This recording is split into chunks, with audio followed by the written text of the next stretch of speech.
Hé, et si je te montrais quelques logos? Et tu devras deviner lequel est le bon. Commençons par Tesla. Lequel choisis-tu?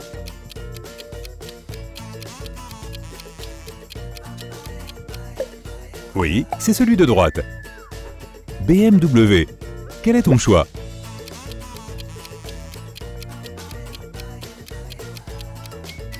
Encore une fois, celui de droite.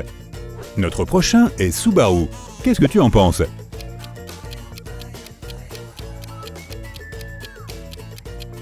C'est celui qui est à gauche.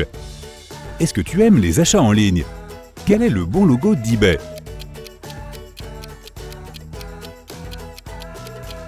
C'est rouge, bleu, jaune et vert, donc celui de droite.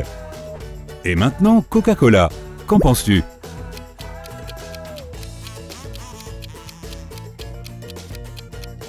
Celui de gauche, bien sûr. Subway. Blanc et jaune ou jaune et blanc?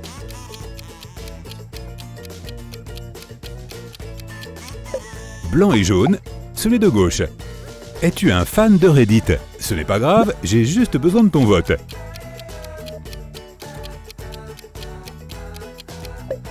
Et celui de gauche est le bon logo. Abigail voulait offrir à sa mère le meilleur cadeau d'anniversaire qui existe, mais elle n'avait pas la moindre idée. Elle a donc décidé de se connecter sur l'ordinateur de sa mère pour vérifier ce qu'elle avait enregistré dans son panier d'achat en ligne. Lorsque sa mère est partie au travail, Abigail s'est glissée dans son bureau et a allumé l'ordinateur. Il fallait un mot de passe, mais la jeune fille ne le connaissait pas. Heureusement, il y avait une petite note juste à côté de l'ordinateur qui disait 9669. Abby l'a testé, mais ça n'a pas marché. Quel est le mot de passe?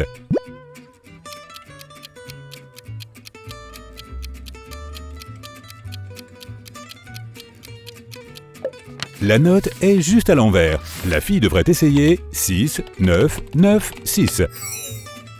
Madame Grossman a quitté une bijouterie et s'est aperçue qu'elle avait oublié son portefeuille à la caisse.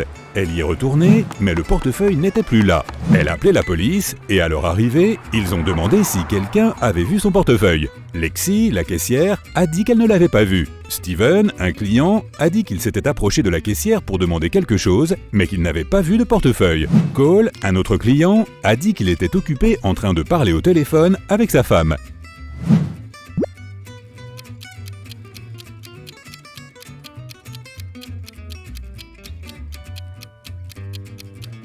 C'était Steven. Il a dit qu'il n'y avait pas de portefeuille près du comptoir de la caissière. Mais personne n'a précisé où la dame avait perdu le portefeuille. Le mec le savait parce qu'il l'avait pris.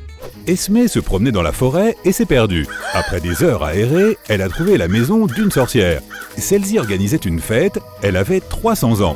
Esmée est restée un moment dans les parages pour passer du temps avec la sorcière et ses amis.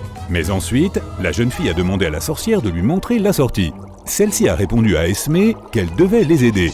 Ils avaient 3 barres de chocolat et ils étaient 5. Esmée devait partager ses barres de manière à ce que tout le monde ait la même quantité de chocolat. Si elle réussissait, elle rentrait chez elle. Sinon, elle devait rester jusqu'au 400e anniversaire de la sorcière. Comment Esmée peut-elle partager le chocolat?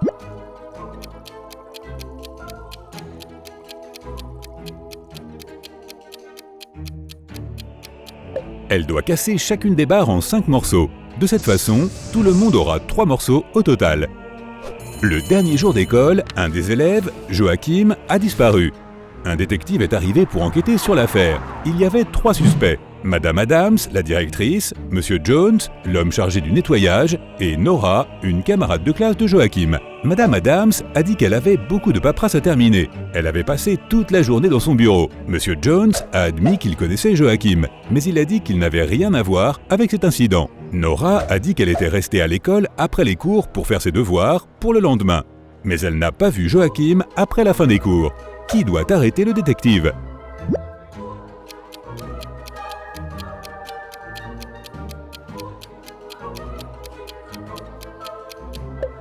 Nora, elle a dit qu'elle faisait ses devoirs, mais c'était le dernier jour d'école. Plus de devoirs, elle cache quelque chose. Maintenant, je vais te montrer quelques photos et tu devras trouver ce qui ne va pas avec. Allons-y, voici la première.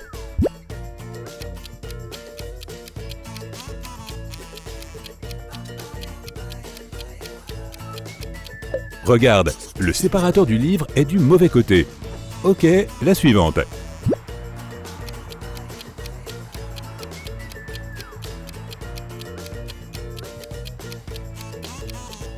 Le panneau routier indique qu'on doit tourner à droite à partir de la voie de droite, mais il n'y a pas de route là. Ok, je te donne une pause. Ça devrait être facile pour toi. Qu'est-ce qui ne va pas ici?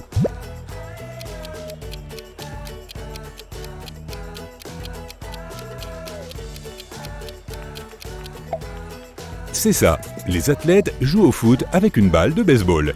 Il faut être très attentif. Voici une photo, mais il y a quelque chose qui cloche. Qu'est-ce qu'il y a?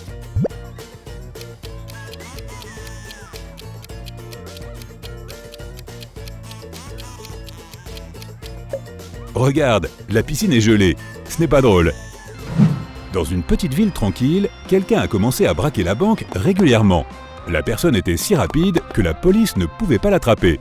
Après un nouveau cambriolage, la police a vu le criminel entrer dans un supermarché. Il y avait 3 clients à l'intérieur et ils sont devenus les principaux suspects. Peux-tu deviner qui est le voleur?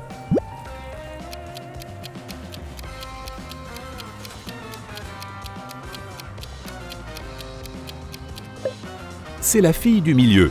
La première femme porte des talons hauts, ce qui signifie qu'elle ne peut pas courir aussi vite. La troisième fille a un plâtre à la jambe, donc ce n'est pas une voleuse non plus. Le détective Callum est allé dans une petite ville où des jeunes femmes disparaissent tous les jours. 4 d'entre elles étaient déjà portées disparues. Anna, Elle, Anna et Ada. Après avoir fait quelques recherches, le détective a décidé que la prochaine cible serait l'une de ces 4 filles. Riley, Ellie, Ashley et Eve. Peux-tu trouver qui ce sera?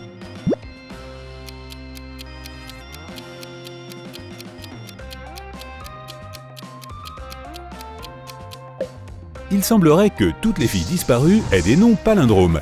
Ceux-ci se prononcent de la même façon, que tu les lises de gauche à droite ou de droite à gauche. La seule fille avec un nom palindrome est Eve, donc elle doit être la prochaine cible. Alors que M. Coleman, un riche homme d'affaires, était en vacances, son bureau a été cambriolé. La police a commencé une enquête. Ils ont trouvé les empreintes digitales de 3 personnes et les ont interrogées. Noël, la secrétaire de M. Coleman, a dit qu'elle venait au bureau pour arroser les plantes. Rob, son associé, a dit qu'il était venu une fois pour récupérer des documents importants.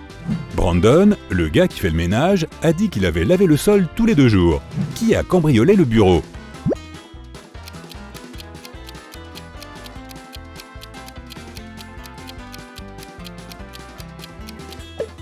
C'était Noël. Elle a dit qu'elle avait arrosé les plantes. Mais regarde, il n'y a pas une seule plante dans le bureau de M. Coleman.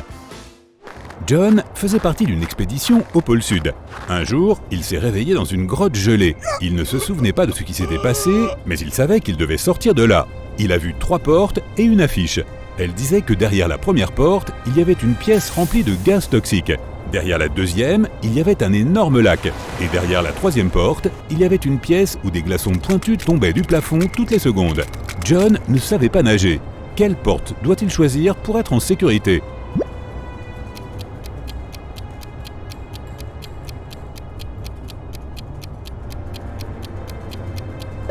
Il devrait choisir la deuxième porte. Il est au pôle Sud, il fait froid là-bas, donc le lac doit être gelé et le gars n'aura pas à nager.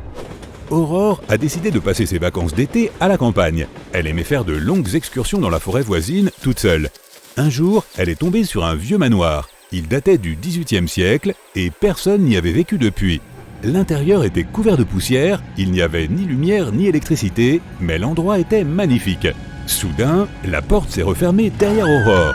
Elle a vu 3 moyens de sortir. Derrière la première porte, il y avait plein de rats affamés. Derrière la deuxième porte, il y avait un trou de 150 mètres de profondeur. Derrière la troisième porte, il y avait un électrolaser qui l'aurait immédiatement brûlé. Quelle est la porte la moins dangereuse?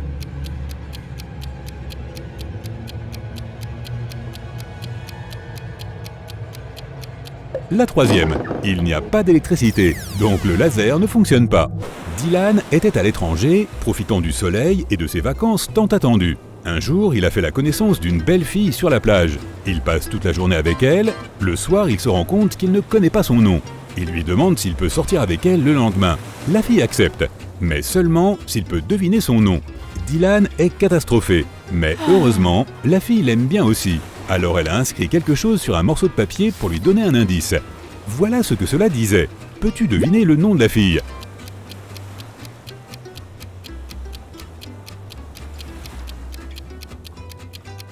Oublie les chiffres et regarde juste les lettres. Ensemble, elles forment le nom Laura. Ce doit être le prénom de la fille.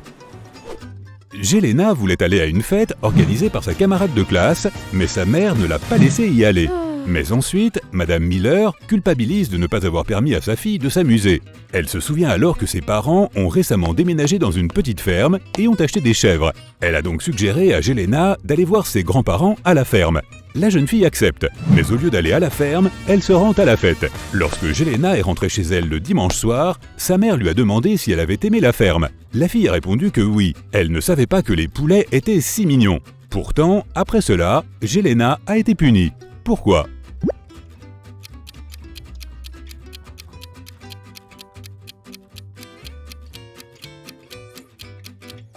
Il n'y a que des chèvres dans la ferme des grands-parents. Sa mère a compris que la fille n'y était pas allée, sinon elle l'aurait évidemment su.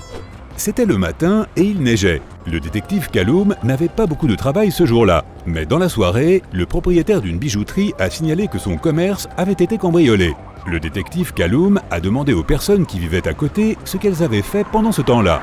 Dans 3 maisons, les gens ont dit qu'ils n'avaient pas quitté leur domicile ce jour-là. Mais le détective a compris que l'un d'entre eux mentait. Qui était-ce et comment le détective l'a-t-il compris?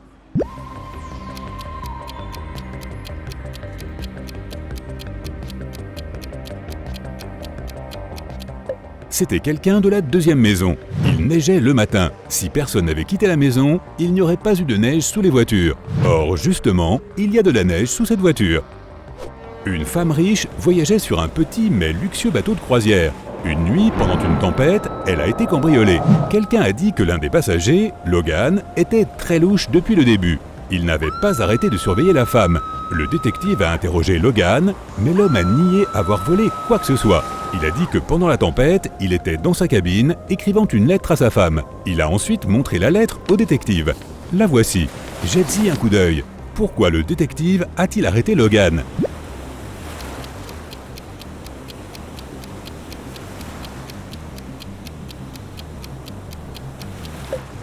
Logan a dit qu'il avait écrit la lettre pendant la tempête. Mais le bateau était ballotté par les vagues, l'écriture est trop soignée pour que Logan dise la vérité.